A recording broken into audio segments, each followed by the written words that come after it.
Breaking news, everybody. We just received our first high-quality poll taken entirely after President Biden dropped out of the 2024 presidential race and endorsed his VP Kamala Harris. This reads, exclusive, Harris leads Trump 44% to 42% in U.S. presidential race, Reuters Ipsos poll finds. And the Reuters Ipsos polls are incredibly high quality. They are A+.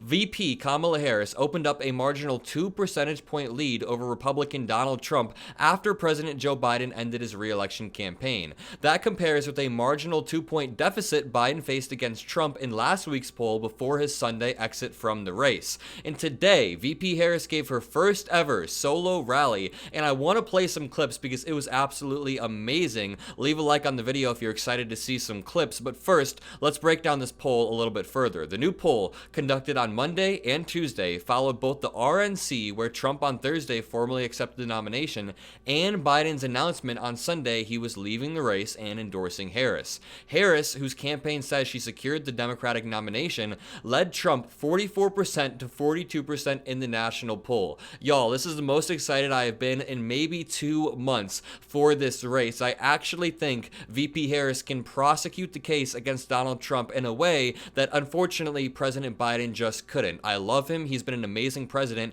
but the last 2 weeks of his campaign, he wasn't able to articulate the case in a way that I would like him to because Trump is so easy to knock down, and Kamala Harris can now do that. Harris and Trump were tied at 44% in a July 15th to 16th poll, and Trump led by 1 percentage point in a July 1st poll, both within the same margin of error. While nationwide surveys give important signals of American support for political candidates, a handful of competitive states, of course, the key swing states, tilt the balance in the U.S. Electoral College, which ultimately decides the fate of the candidates. A pollster with Trump's campaign played down any polling showing an increase in Harris' support, arguing that she was likely to see a temporary rise in support because of widespread media coverage of her new candidacy. But how much time do they have? If she has a massive bump over the next few months, then that'll land us right into election day. And if she keeps giving speeches like the one she gave today, we are in a good place. Let's watch a few of these clips. They are amazing.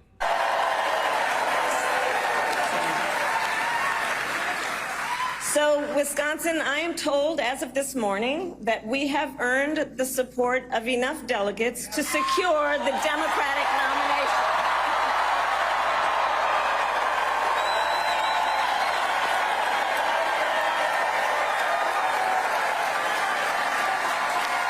And I am so very honored, and I pledge to you I will spend the coming weeks continuing to unite our party so that we are ready to win in November.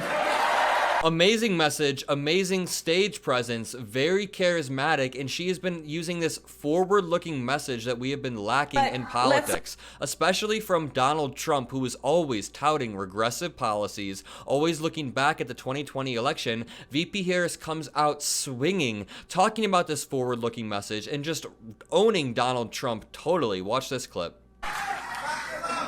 But let's also make no mistake, this campaign is not just about us versus Donald Trump. This campaign is about who we fight for. This is about who we fight for. Just look at how we are running our campaigns. So Donald Trump is relying on support from billionaires and big corporations. And he is trading access in exchange for campaign contributions. Yep. A couple of months ago, y'all saw that a couple of months ago at Mar-a-Lago, he literally promised big oil companies, big oil lobbyists, he would do their bidding for $1 billion in campaign donations. On the other hand, we are running a people-powered campaign.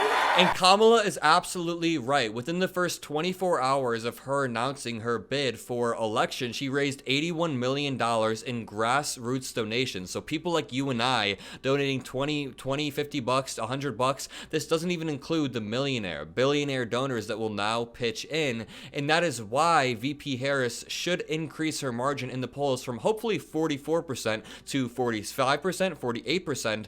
Bump or not, the most recent Reuters Ipsos poll underscored the rationale for Biden dropping out of the race and Harris replacing him on the ticket. Harris is seen as sharper than Biden and Trump. Some 56% of registered voters agreed with the statement that Harris, 59, was, quote, mentally sharp and able to deal with challenges, compared to 49% who said the same of Trump. Only 22% of voters assessed Biden that way. Some 80% of Democratic voters said they viewed Biden favorably, compared to 91% who said the same of Harris, so she has higher favorability ratings.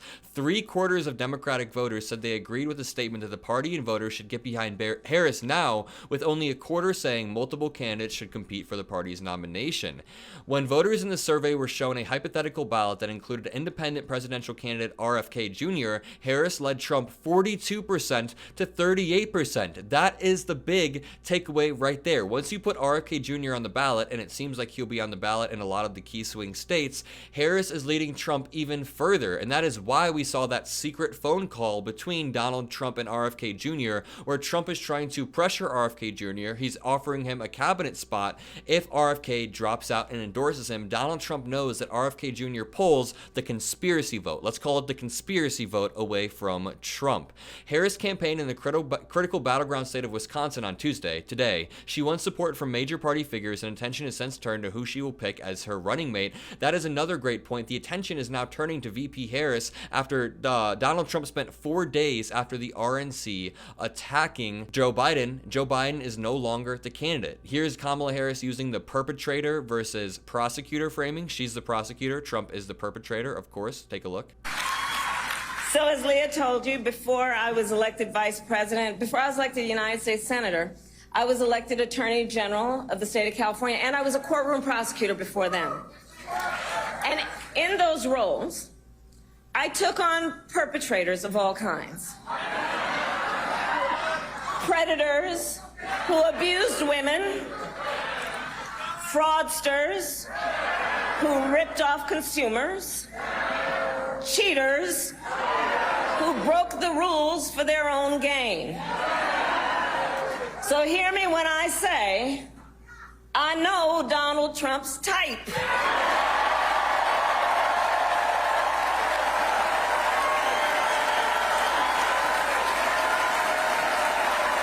It is amazing framing. She's doing a great job of riling up the crowd, exciting the crowd, and this is what every left-leaning person in America has wanted. Every moderate person in America, every center-right person in America who cares about democracy has wanted to see Donald Trump get punched in the face, and Kamala Harris is finally doing that.